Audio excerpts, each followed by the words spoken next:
টানা 8 দিন বৃষ্টি মোটামুটি আমাদের দেশে অনেক জায়গায় হবে। এরপরে যেটা হবে আপনার বৃষ্টি যখন শেষ হয়ে যাবে তারপরে ৩-৪ দিন তাপমাত্রা আবার র্যাপিডলি বেড়ে যাবে। বেসিক্যালি তো বর্ষাকাল তো শুরু হয়নি, বর্ষা শুরু হবে তো জুনের ফার্স্ট উইক বা সেকেন্ড উইক।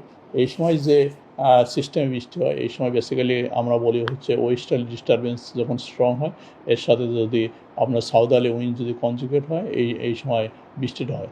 নর্মালি হচ্ছে যে এই যে বৃষ্টি, এই স্পেলটা একটা শক্তিশালী বৃষ্টির বলয় আমরা যেটা বলি আমরা বৃষ্টির একটা সেগমেন্ট। এক্ষেত্রে দেখা যাচ্ছে আজকে তো আপনার ধরেন ২৭ তারিখ, এটা ধরেন এই মাসের আছে আরও ৩-৪ দিন, ৪ দিন এবং সামনের মাসে আরও ৩-৪ দিন বৃষ্টি হবে।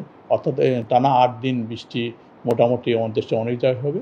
এরপরে যেটা হবে আপনার বৃষ্টি যখন শেষ হয়ে যাবে তারপরে 3-4 দিন তাপমাত্রা আবার র্যাপিডলি বেড়ে যাবে এবং আমরা দেখছি যে আপনার বিশেষ করে আপনার মে মাসের সেকেন্ড উইক থেকে তাপমাত্রা আবার বেড়ে যাবে এবং সেকেন্ড উইক পরে আবার তাপমাত্রা অনেকটা বেড়ে যাবে। দেখবেন ব্যবসা গরম সহ দেশের অনেক জায়গায় আপনার হিট ওয়েভ চলে আসবে, এটা বর্ষা না আসা পর্যন্ত।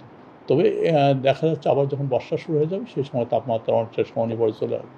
কবে থেকে পূর্ণ বর্ষাকাল শুরু হবে? আমরা যেটা দেখতে পাচ্ছি যে বর্ষাটা বেসিক্যালি বর্ষার জুনের ফার্স্ট উইকে হয়।